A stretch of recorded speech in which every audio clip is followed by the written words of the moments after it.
नमस्ते मित्रों, मेरे यूट्यूब चैनल में आपका बहुत बहुत स्वागत है। आज के 15वें अध्याय की कथा में मैं आपको सुखदेव को तप द्वारा पुत्र की प्राप्ति की कथा सुनाऊंगी।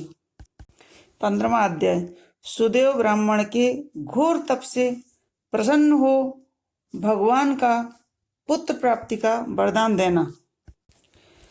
श्री नारायण बोले, फिर भक्त वत्सल श्री कृष्ण भगवान की हाथ जोड़कर सुदेव ब्राह्मण गदगद स्वर से स्तुति करने लगा। हे देव, देवेश, त्रिलोक्य को अभय देने वाले प्रभु, हे सर्वेश्वर, आपको नमस्कार है। मैं आपकी शरण में आया हूँ। हे परमेश्वर, हे शरणागत वत्सल, मेरी रक्षा करो। हे जगत, हे भक्त भय भंजन, आपको नमस्कार है। आपकी जय हो, जय स्वरूप हो, जय के देने वाले हो, जय के स्वामी हो, जय के कारण हो, विश्व के आधार हो, विश्व के एकमात्र रक्षक हो, दिव्य हो, विश्व के आगार हो, विश्व रूप हो, फलों के बीज हो, फलों के आधार हो, फलों के मूल हो, फलों के दाता हो, तेज रूप हो, तेज के दाता हो, सब तेजस्वियों में श्रेष्ठ हो। हे कृष्ण, हे विष्णु, हे वासुदेव, मैं आपको नमस्कार करता हूँ। हे जगत प्रभु, आपकी ब्रह्मा आदि देवता भी स्तुति करने में समर्थ नहीं हैं। हे जनार्दन, मैं अल्प बुद्धि वाला, मंद और साधारण मनुष्य आपकी स्तुति कैसे करूं? मैं आपका अति दुखी और दीन भक्त हूँ। मेरे को कैसे त्यागते हो? हे प्रभु, आपका लोक में लोक बंधन नाम व्यर्थ है। वाल्मीकि बोले, इस प्रकार स्तुति कर सुदेव ब्राह्मण हरि के आगे खड़ा रह गया। तब हरि भगवान उसकी स्तुति सुनकर मेघ के समान गंभीर वाणी में बोले, हे वत्स, तुमने बहुत कठिन तप किया है। अतः हे महाप्रज्ञ, हे तपोधन, जो इच्छा हो वर मांग लो। मैं तुम्हारे तप से बहुत प्रसन्न हूँ। मैं तुम्हारी इच्छा पूरी करूँगा। ऐसा दारुण तप किसी ने भी नहीं किया। सुदेव बोला, हे नाथ, हे दीनबंधु, हे दयानिधे, यदि आप मुझ पर प्रसन्न हो तो हे विष्णु, हे पुराण, हे पुरुषोत्तम, मुझको एक श्रेष्ठ पुत्र दो। हे हरि, पुत्र के बिना पूरा ग्रस्त जीवन मुझे अच्छा नहीं लगता। ब्राह्मण के ऐसे वचन सुन हरि भगवान बोले, हे ब्राह्मण, पुत्र के अतिरिक्त मैं सब कुछ तुम्हारे लिए दूंगा। हे वत्स, तुम्हारे भाग्य में पुत्र सुख विधाता ने नहीं लिखा। मैंने तुम्हारे भाल पटल के सब अक्षर देखे हैं, परंतु उसमें तुम्हारे 7 जन्म तक कोई पुत्र सुख नहीं लिखा है। इस प्रकार वह ब्राह्मण हरि के वज्र समान निठुर वचन सुनकर जड़ से कटे वृक्ष की तरह पृथ्वी पर गिर पड़ा। पति को गिरे हुए देखकर उसकी स्त्री अत्यंत दुखी हुई और स्वामी को पुत्र की इच्छा से रहित देख रोने लगी। फिर धीरज धर पति से गौतमी बोली, हे नाथ, उठिए उठिए, क्या मेरे वचन आपको याद नहीं है?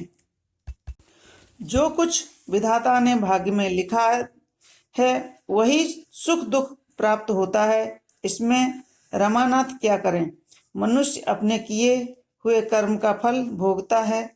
जैसे मरते हुए को औषधि देना निष्फल हो जाते हैं, वैसे ही अभागे पुरुष का किया हुआ उद्योग देव के प्रतिकूल होने से व्यर्थ हो जाता है। यज्ञ, दान, तप, सत्य, व्रत द्वारा हरि का सेवन श्रेष्ठ है, किंतु इनसे भी सब वेदों में भाग्यफल श्रेष्ठ है। अतः हे भूषुर, सबका विश्वास छोड़कर भाग्य का ही सहारा पकड़ो। इसमें हरि का क्या प्रयोजन है? इस प्रकार पत्नी के असह्य तीव्र शोक युक्त वचन सुनकर उसके दुख से दुखी हुआ गरुण शोक सागर में डूबी हुई ब्राह्मणी तथा ब्राह्मण को देखकर हरि भगवान से विनम्र हो बोले, हे दीनबंधु, हे दया सिंधु, हे भक्तों को अभय दे करने वाले, हे प्रभु, आज आपकी भक्तों के दुख को न सहने वाली दयालुता कहाँ चली गई है। अहो, आप तो ब्राह्मणों के रक्षक हो, आपका धर्म आज कहाँ चला गया है। अपने भक्तों को देने के लिए आपके हाथों में चारों प्रकार की मुक्ति रहती है, तो भी आपके भक्त उत्तम भक्ति की इच्छा करते हैं, मुक्ति की कामना नहीं करते। उनके आगे आठों सिद्धियां दासी के समान खड़ी रहती हैं। ऐसी तो आपकी आराधना की महत्ता है जो सर्वत्र विख्यात है। फिर इस ब्राह्मण की पुत्री कामना पूरी करने में आपको क्या परिश्रम है। भला हाथी का दांत देने वाले पुरुष को अंकुश दान देने में क्या दुविधा है। अब आज से कोई भी मनुष्य आपके चरण कमलों की सेवा नहीं करेगा, क्योंकि जिसके भाग्य में जो लिखा है उसको वही निश्चित मिलेगा। इस प्रकार लोक में यह विश्वास होने से आपकी भक्ति लोप हो जाएगी।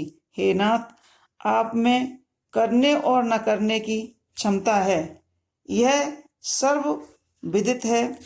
वही क्षमता इस ब्राह्मण को पुत्र न देने से नष्ट हो जाएगी। मेरी प्रार्थना है कि आप इस ब्राह्मण को अवश्य ही एक पुत्र दीजिए। सुदामा ब्राह्मण ने आपको आराधना से महान श्रेष्ठ पाया है और सादीपनी को आपकी कृपा से मरा हुआ पुत्र पुनः प्राप्त हुआ। ये दोनों स्त्रियां पुरुष पुत्र की कामना से आपकी शरण में आए हैं। श्री नारायण बोले, इस प्रकार गरुड़ जी के वचन सुनकर विष्णु भगवान अमृत तुल्य वचन बोले, हे गरुण, हे बेनते, इस ब्राह्मण को मन वांछित एक पुत्र शीघ्र ही दे दो। इस प्रकार हरि की अपनी इच्छा के अनुकूल वचन सुनकर गरुड़ जी का हृदय प्रसन्न हो गया और तत्काल उस दुखी ब्राह्मण को एक अनुरूप भव्य पुत्र दे दिया। तो मित्रों, कैसी लगी हमारी आज की यह कथा, हमें कमेंट्स बॉक्स में जाके ज़रूर लिखें तथा हमारे वीडियो को लाइक करें, शेयर करें और सब्सक्राइब करें। धन्यवाद।